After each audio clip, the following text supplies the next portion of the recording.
Hello, welcome back to my YouTube channel. I'm Miss Chocolate VSG, and this video will be about things to expect after VSG surgery. Now today, as you can see, I'm not alone. I have my very special guest, which happens to be my BFF, Gabby. Hey guys, my name is Gabby. I had a VSG surgery on May 16, 2016. I was 250 pounds and I'm now at 134. I'm 4 feet. Oh well, at the time I was 4 feet 10, and apparently I got taller. I'm 4 feet 11.5. Don't forget the 0.5. So I wanted to bring Gabby onto this video so that we can talk about the things to expect after surgery. Coming from a married person's perspective and a somewhat singles person perspective. And so I know this video may be really long, and we're going to try to edit it as much as we can, but we also want to get you as much information as we can, so that you'll know what to expect, and you'll be aware of some of the things that may happen after surgery. So let's get started.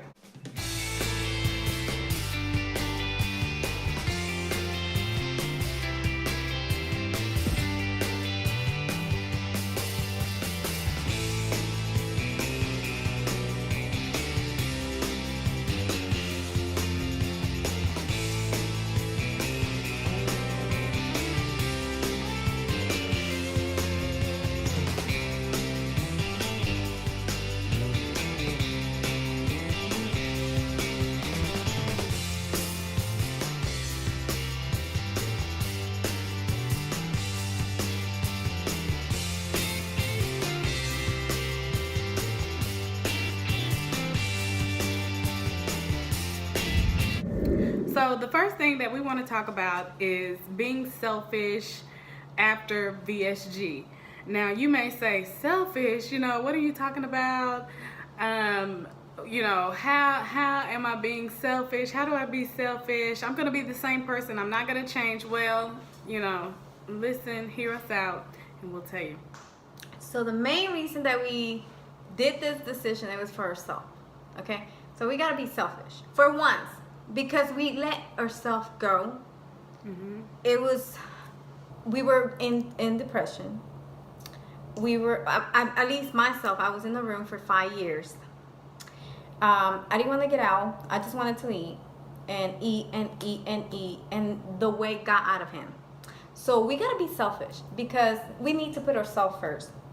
How are we going to be there for our family, people that we love, if we're not going to put ourselves first? We got to take care of ourselves. So I'm sorry, but I was selfish during the process. To add on what Gabby is saying is that you go on this journey, and we go on this journey to make a change for ourselves. We go on this journey because we're in a deep depression place, or our health has got out of control to the point where we don't really know what to do. And when you go on to this journey, you don't realize it that at some point you're going to have to be selfish, because being selfish means that everything that you put in front of you is now going to have to be in the back of you, because you have to focus on you and your journey, and you have to focus on where you're going to go. And so with that being said, I don't have any kids. I do have a dog, and I am married. I do have a husband.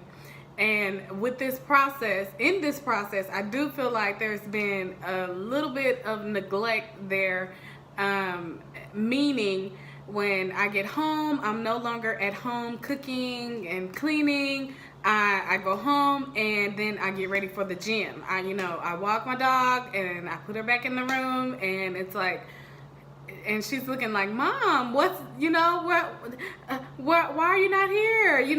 What else? And so that's what I mean by neglecting everything, because you go to work and you're gonna work out. You need to work out, and after doing all that, and after being in the house, like Gabby said, for so long, when you were big and depressed and you didn't get out, and you just caught up on TV shows and you didn't go anywhere. Now all of a sudden you have all of this energy, and you have all of this built up stuff going on because you didn't go anywhere and you didn't do anything, and you kind of missed out on those years, and so you're just playing makeup. Am I right? Yes, you are. Okay.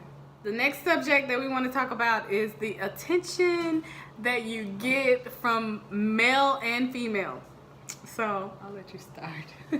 So before, no one will hold the door for me. They will probably close the door on me.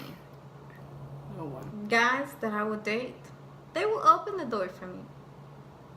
Their door. Yeah, their car door. While their car was running on the freeway. It's so sad, but that's how it works. So guys nowadays, it's all visual. They want to make sure you look good. Bad bitch status. Yeah. And you know what? This is one thing we forget when we're big. And I'm still feel like I'm big. I'm 134, but I still want to lose weight. But this is one thing we forget. We forget about loving ourselves. Mm-hmm. Putting ourselves first. So I do get a lot of attention from guys nowadays. Mm-hmm. At work, at a bar, at church, you name it, everywhere. It's amazing. It's actually good. It's a good feeling because you've been doing all right, and you gotta keep it that way. That's one. I think that motivates me. When I walk in to work and I be like. Like I can't sit down.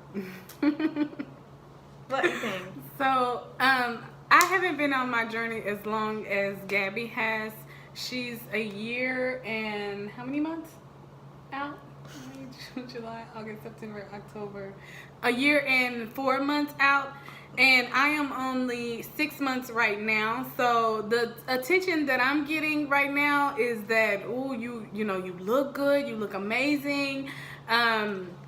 You do have, people that, try to give you, attention and say little stuff and make comments. But I'm just like Gabby. I'm like, that motivates me to do better and to be better and to stick to my journey and to go harder, go harder, go harder. And yeah, and so I was always, I'm married, but I was always the type of person to say, if somebody that did not want me when I was big, you are definitely not taking advantage of me now that I got myself together and I'm getting my body right. No, cut it, cut it, cut it. Don't even try. Don't come for me. Don't come for me. The next subject is energy. Energías. Mm-hmm. So, before my surgery, I didn't have energies at all. Actually, I didn't want to do anything because I was so big. I felt like nothing that I will do at the time will make me look good. Like I wanted changes like this. Like quick. Like I would go to the gym once and I would expect next day to be like 20 pounds minus. I'm for real. It's just like we do not have I didn't have patience. But it's a long process, and I went from a size 20 to a size 4-6. And the energies that we get are so outrageous. Yes, that is no exaggeration. Before there was no energy. I didn't have energy. I didn't want energy. I went to work. I came home. I wanted to get something to eat. I wanted to sit down. I wanted to watch my show. I didn't want to be seen. I didn't want to go out. I got invited to go out and I didn't want to go because I didn't want to have to get dressed. I didn't know what I was going to wear because I was too big. And you just fall into a depression and you don't want to do anything. And the energy that you maybe do have, you're not using it because you don't want to use it, and you want to be lazy, and you want to be in the bed, and you want to be, a bum because you don't feel good about yourself. And so now And I'm just 6 months out. The energy level is bananas. It's like all the way up. Like, you don't want to be at the house. You don't want to, watch TV. I mean, I don't, like, in a week's time, I may watch TV once or twice. You don't want to be in the bed. You don't want to, as soon as morning hits, you're up. Even on the weekend, even if you don't have to go to work, you up because you have so much energy. Next topic is going to be spending money on clothes. So I put this in there, but yeah, some people are different. Some people say, hey, I'm not going to spend any money on clothes. I'm going to keep the same clothes that I got. I'm going to make them work, or I'm going to do this, I'll do this. Well, from my perspective, before, when you had to buy clothes, when I had to buy clothes, it was so depressing. Like, I'm going in for black pants, and that's all I want, black pants, and that's it. But when you're losing weight and, your numbers are dropping, because I came from a 22, 24 to now 14, 16, man, you want to try on those clothes. You want to try on those clothes. You want to be like, oh my God, I got into it. So basically, this is one of the things that happened to me is that I went to this store and I grabbed a bunch of jeans, and they were all size 18. I was grabbing all size 18 jeans. I was like, oh, putting them in the car. And then when I got to the to the dress room, I put the jeans on and they fell off. Because at the time my brain was not adjust. I was a size 8 at the time. Wow. Yes, I was a size 8 and I was buying like size 18. Like, my mind was not ready. And when you see, like, it was so overwhelming, like in a good way. Like, I was just crying because I never thought I was gonna be that little. Because I know, me too. I always been like big bones. I believe in big bones.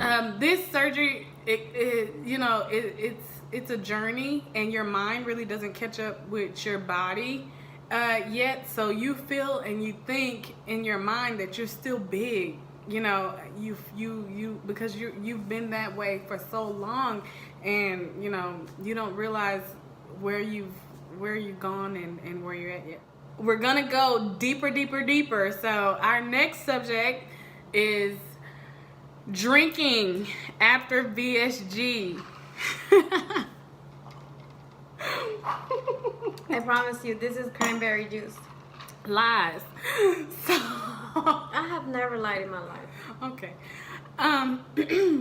So, as you know, with having VSG surgery, it manipulates the stomach so that you cannot eat as much as you did before. And with that being said, in order for you to be social and, go out or whatever, you get full and faster than anybody else. So you take little bites here and there. But mostly what happens, or what has happened to me, is that I want to drink, because, when you drink, you can sip slow, you can drink, you can be social.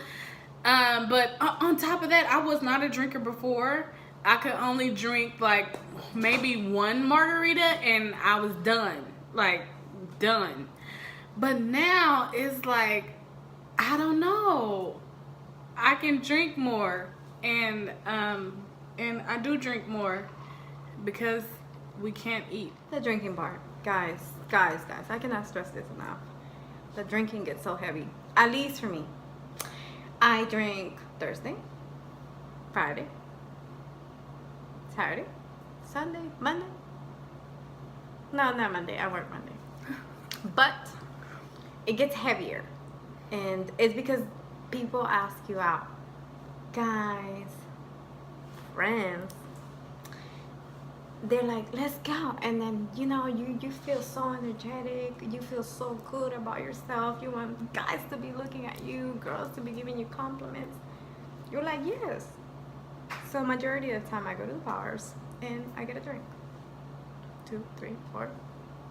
And so basically,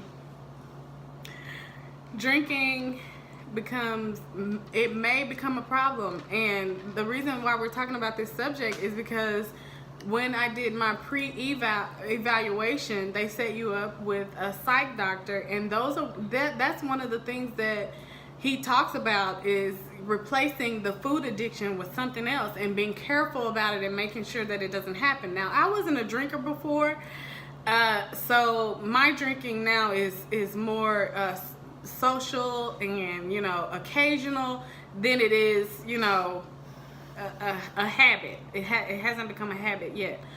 But they do talk about that. If you're planning on getting a surgery, you're going to have to speak with a psych doctor, and that is one of the things that he's going to talk about. So guys, this is our last subject, is married and single sex. I will give you the version of married sex. I've been married for 5 years. Hi baby. And so before the surgery, I did not have a sex drive whatsoever. I did not want to have sex. I was putting it off. I said I had a headache. I didn't feel good. I don't want to do it. You know, I come up with all kind of excuses. Try to go to bed first. If he walked in the house, I would try to put the covers over my head and go sleep. And that's because I was depressed. I was big. I wasn't feeling it. I wasn't feeling me. I didn't feel sexy. I didn't do anything. But my husband, he's so encouraging, and he's always said, "You sexy, babe. You so sexy. You sexy." He calls me. He's, you know, even now, he said, "Hi, sexy." So it really depends on your support system that you have, the people that you have around you. He has always encouraged me. He's always told me that I was sexy. So sex after VSG as a married person,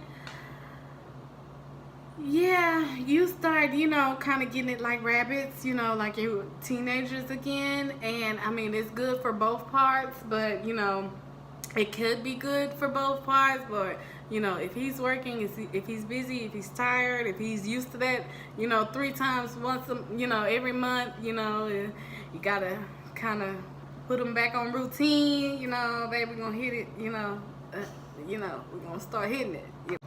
Okay, married and single sex. So I'm considered to be single. I'm still married. It's been difficult because when I was 250 pounds, I felt so conscious about myself. Like the stomach, the way I looked, no makeup, no hair. It was so bad.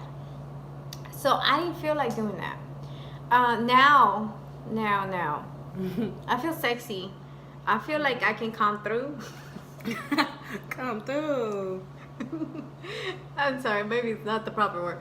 I feel like I can do better. I feel like more energetic. I think I have the stamina. So one of the hardest thing is, to me, back then it was to feel confidence about myself and feel sexy. So nowadays, I feel sexy and I love myself because I have learned through this journey. I have accepted myself as who I am right now, and I love it. So it is a difficult thing nowadays when you're single. Nowadays, if you have a boyfriend or if you have a fiance, make sure that they are supported. You're gonna have loose skin. Believe me, there's gonna be loose skin, and you're gonna feel conscious about it. But don't worry, sister, because the main problem is your health. That's the main problem. This is the reason why we're doing surgery. Problem is health. So don't feel conscious about the way you look. So as a separated person, I can tell you it's very difficult for me because I still love my still husband, and I'm the type of person that I have to love someone before I get intimate. But I get a lot of attention from guys, and it's really hard. The sex drive, it's really up sky. Like, ooh. Oh my God. You want me to be honest or you don't? Yes, honest. I gotta tell sisters out. Basically, through this journey, you're gonna love yourself, respect yourself. You're gonna get attention from guys. Your body is gonna change. You're gonna feel like you have the need to have someone. But you cannot forget everything you have done. Everything. Workouts. Eating right. Because the surgery is the surgery. It's a tool. That's it. If you do not work out, if you do not eat right, it's not gonna work. It's not gonna work. I'm telling you, it's not going to work. I've seen it. You have to respect yourself, love yourself, and that's it. I mean, you're gonna have guys left and right. You just gotta choose right for yourself. So basically, after this surgery, and after your changes, after everything changes, and even with you being single or being married, you still have to respect yourself, and you still have to do what's best for you. Do what you feel is best, as far as, you know, a single person. Because things will change, you will feel different, and things in the body will change, but you have to, you know, respect yourself and know that every guy that comes to you or likes you or wants to or whatever, you know, it's not worth it. So in closing, we know that this video was very long, but we had to get it out. This has been a long time, you know, awaiting for us to get this video out, and we wanted to just pick a couple of, you know, few subjects that you guys will, you know, be interested in if you're planning on getting the surgery, so you'll know what to expect. And so we just want to thank Gabby for joining us on this video, and I will let her close. So basically, guys, if you feel scared, because I was scared and I was doubting about doing this surgery and I was pulling all those excuses, do it for yourself. That's it. And I'm telling you, you will not regret it. At the beginning, you might regret it because you cannot eat and you feel funky about everything that's going on, vitamins, everything. You have to adjust. But I'm telling you, it's worth it. Your health is gonna change. Your body's gonna change. Your self-esteem is gonna change. The depressing days are gonna change. You're not gonna be in the shadows anymore. And I feel that doing the surgery is the best option. And do it for yourself. Don't listen to people. Listen to your heart. That's it. That's all that matters. And the reason that I did the surgery, it was because of my daughter, Angelina. Hi, Angelina. Curly Princess. Curly Princess. Because I felt like I was not going to be around for her. I was having panic attacks. Every night, I would be going to the ER thinking I was going to die of a heart attack or a stroke because of my weight. And it was so sad, but I will never regret the fact that I chose this surgery, and I went from being at a high size 20 to size 4'6", and of course I'm still short and I'm still working on it, and you're gonna hit a lot of stalls, but you do not give up. Do not give up. Keep working out. Keep working out. That's the key, working out. Don't just sit there. You have to work out. Yes. This is just a tool. Yes, it's a tool. To get you started. And it's a great tool. Yes, it is. So, you guys, I'm going to leave Gabby's information in the description bar. Please go follow her on Instagram. And, yeah, if you have any questions, please leave your comments on the video, and we will make sure to comment back to you. If you want us to do another video with some more topics because you enjoyed this video so much, please let us know. We will come through. Thank you for watching, guys, and we'll see you next time. Bye. Adios.